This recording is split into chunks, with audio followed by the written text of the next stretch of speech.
The life of Jesus Christ. He was born around 4 BC in Bethlehem, into a Jewish family. His mother was Mary, and his father was Joseph. The Bible recounts that when Mary was pregnant, a prophet suddenly appeared. The prophet said, "This child will one day become a king, ruling over the entire world." The prophet's words spread far and wide, and people passed the story of the boy to one another. The story reached the ears of King Herod. Fearing that he would one day lose his throne, King Herod committed a very cruel act. He issued a decree to kill all the infants in the village of Bethlehem. In that dangerous time, an angel appeared to Joseph, the husband of Mary, in a dream. The angel warned Joseph about the evil plan of King Herod and instructed him to take Mary and Jesus and flee to Egypt. Joseph followed the instructions. He woke early and took Mary and Jesus away from Bethlehem.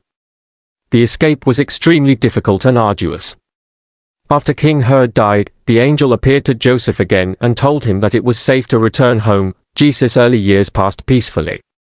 However, he witnessed humanity's greed, anger, and ignorance, as people killed each other, causing countless wars and deaths everywhere. The people were suffering, with hunger and misery all around. They followed false gods and committed cruel acts, such as killing humans and animals as offerings. Jesus wept, and his heart bled with compassion for the ignorance of humanity. He uttered a prayer. Jesus fasted for 40 days and nights. Sitting with his legs crossed, hands folded, and meditated in prayer. Buddha meditated for 49 days and nights under the Bodhi tree, attaining full enlightenment.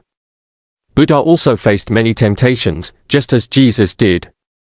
Jesus sat for 40 days and nights, and during the first days, his body was not yet accustomed to the fast, and he was tormented by hunger and thirst. "You must be very hungry, aren't you? If you are the Son of God, turn these stones into bread and eat." Jesus replied, "I do not live by bread alone. I live by the truth and the mercy that God has given me." The devil disappeared. A few days later, the devil appeared again, showing a temple before Jesus. He took him to the top and said, "If you are the Son of God, jump down and see, for you believe that the angels will lift you up."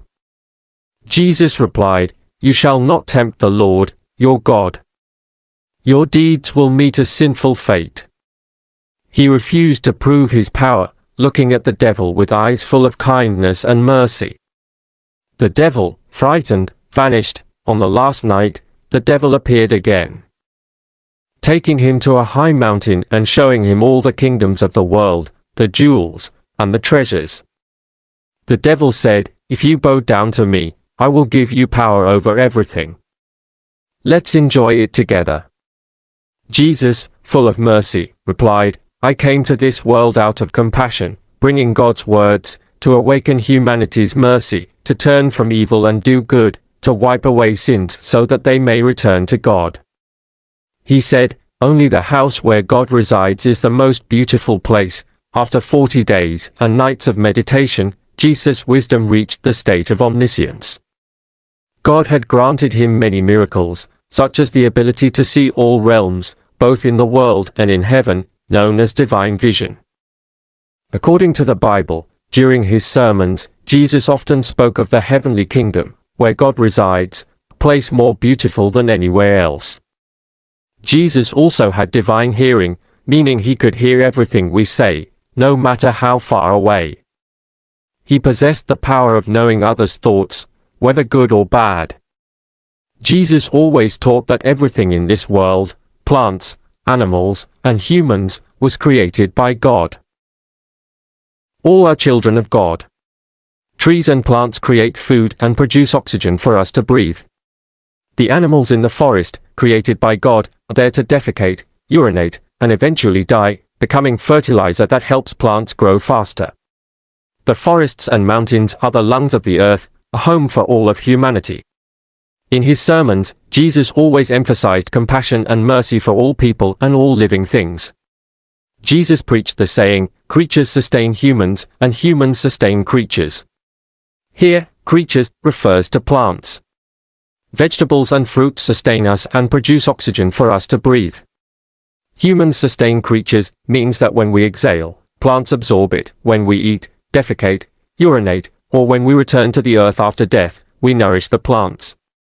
Throughout his life, Jesus did not eat animal meat. The story of the 5 loaves and 2 fish is the clearest depiction of the Lord's selflessness and compassion. The story goes like this: early on a Friday morning, thousands of people gathered around where he lived, a simple wooden house near the edge of a desolate forest. Jesus taught and healed the people. By the time it grew dark, everyone was very hungry. Among the crowd that day, there were many children and elderly people, numbering over 5,000.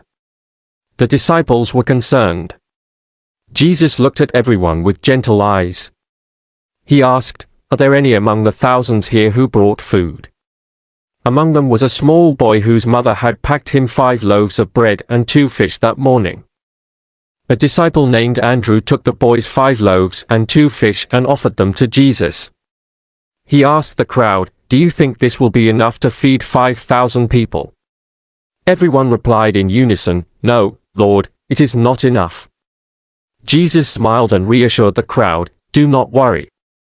There will be plenty of food, like fish and bread, enough for everyone to eat." In fact, early that morning, Jesus had used his divine vision to see that no one in the crowd had brought food, except for the boy who still had 5 loaves and 2 fish. Jesus secretly instructed his close disciples to prepare flour and shape the loaves and fish, just like the boys, behind his house. That meal was entirely plant-based, made from flour and filled with the Lord's love. There was no death, no suffering for any creatures. Jesus, like a magician, raised his hands, lifting the fish and bread toward the sky in prayer. Then he and his disciples went inside, brought out the prepared loaves and fish, and distributed them to everyone. All ate until they were full. Jesus then asked, "How was the meal today, everyone?" Everyone responded in unison, "Yes, Lord, the food is delicious." The Lord smiled with kind eyes and said, "The food you all ate today was made entirely from flour. No animals were harmed. This is a meal full of love and compassion, a vegetarian meal from the Lord. After I am gone, only the prayers will remain." We have misunderstood the fasting days of the Lord. Eating fish but not meat is not fully in line with the Lord's teachings. We love the Lord and earnestly pray to return to Him. Our love must spread, just like the Lord's. Humans must love each other, love and protect all animals, mountains, and plants, for they are all creations of the Lord. They are our life. Let us fast together to return to the Lord. Amen.